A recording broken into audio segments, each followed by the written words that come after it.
Hello, this is Jeff Hastings, CEO of BrightSign. Here we're at ISE 2020, the last year in Amsterdam for ISE, and we're in the BrightSign booth in Hall 8.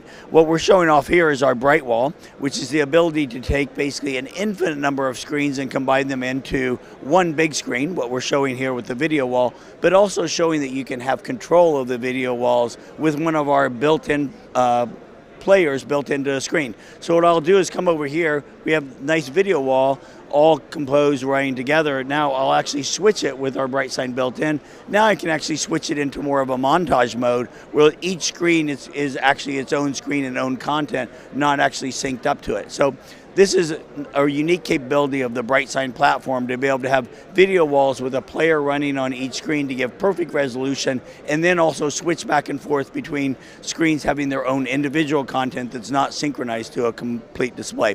So that's what we're showing here as one of our displays at ISE 2020. For more information on our BrightWall product, go to www.brightsign.biz, which is BrightSign.biz. Thank you.